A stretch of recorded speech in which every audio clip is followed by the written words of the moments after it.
Les soldats peuvent-ils être en état de grâce?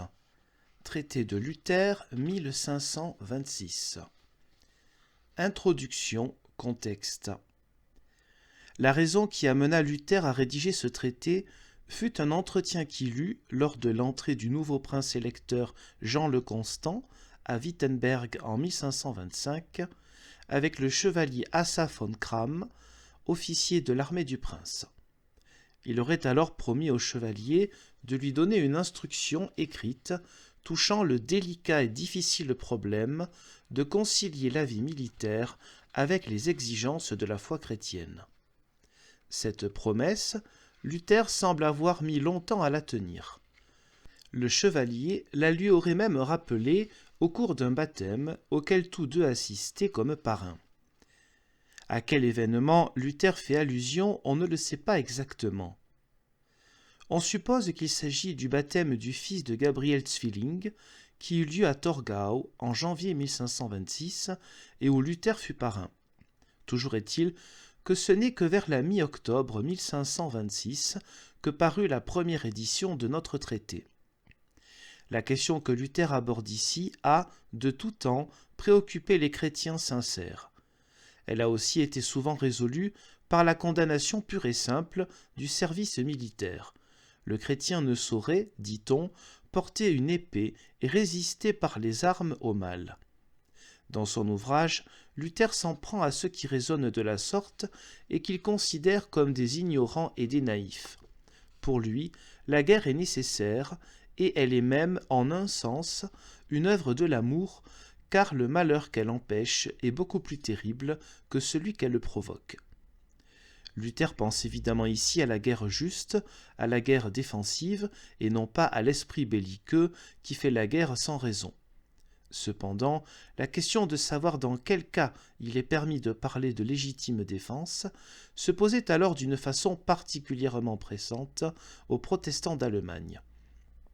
En effet, par le traité de Madrid en 1526, Charles Quint avait arraché à François Ier l'engagement de l'aider à lutter contre les Turcs et contre les hérétiques.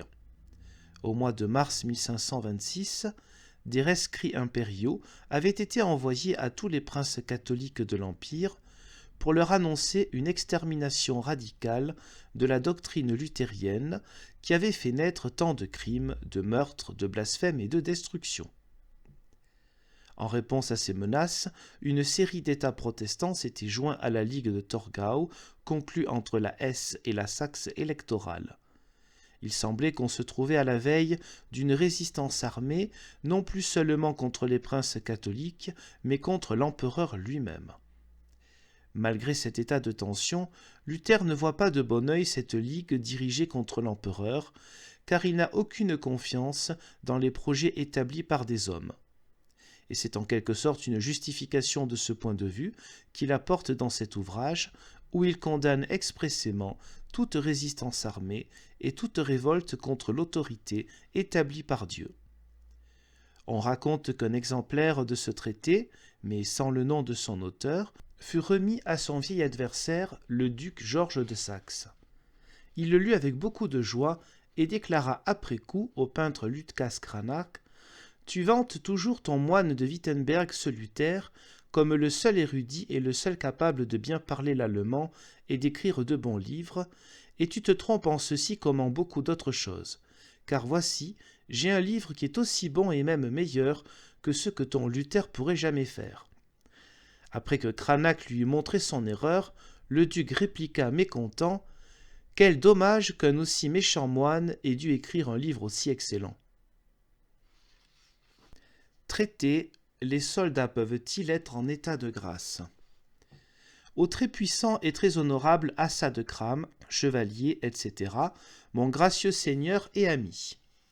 Grâce et paix en Christ, très puissant, honorable et cher Seigneur et ami.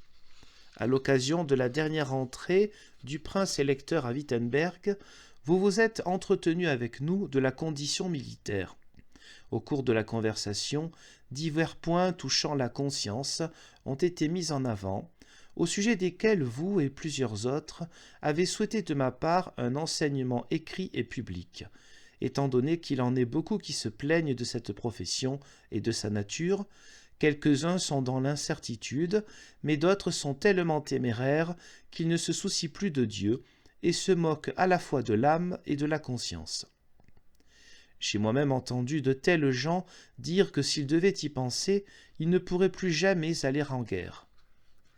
Comme si faire la guerre était une chose tellement excellente qu'il ne soit pas nécessaire de penser à Dieu et à l'âme lorsque la guerre est là. Alors que cependant, comme dans tous les dangers de mort et dans le péril, c'est à ce moment-là qu'il faut le plus penser à Dieu et à se préoccuper de l'âme. Ainsi donc, autant qu'il dépend de nous, en vue de conseiller les consciences faibles, timides et hésitantes, et pour donner aux pervers un meilleur enseignement, j'ai agréé votre requête et promis ce livre. Car celui qui va au combat avec une conscience sûre et bien éclairée peut bien combattre, puisque là où se trouve une bonne conscience, il ne peut manquer d'y avoir aussi un grand courage et un cœur hardi. Or, là où le cœur est hardi et le courage assuré, le poing est d'autant plus puissant. Le cheval et l'homme sont plus alertes, tout réussit mieux et toutes les choses s'arrangent d'autant plus favorablement pour la victoire que Dieu donnera alors certainement. En revanche, là où la conscience est craintive et incertaine, le cœur ne saurait pas non plus être vraiment hardi, car il est impossible qu'une mauvaise conscience ne rende pas lâche et peureux.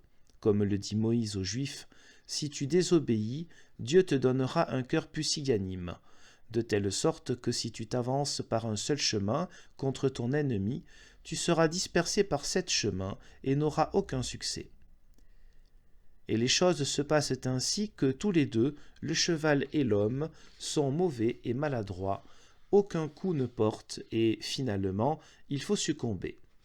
Quant aux consciences incultes et perverses, qui sont dans la troupe et qui se nomment des téméraires et des risques-tout, tout se passe avec eux au gré du hasard, qu'ils gagnent ou qu'ils perdent. Car tout comme il arrive avec ceux qui ont bonne ou mauvaise conscience, il en va de même avec ce bétail grossier, parce qu'ils sont dans la troupe. Aucune victoire ne sera donnée à cause d'eux, car ils sont la balle et non pas le vrai grain de l'armée. Ainsi donc, je vous envoie cet enseignement de ma part, pour autant que Dieu me l'a accordé, afin que vous-même et d'autres qui désireraient correctement faire la guerre, sans perdre en même temps la faveur de Dieu et la vie éternelle, sachent s'équiper et s'instruire. La grâce de Dieu soit avec vous. Amen.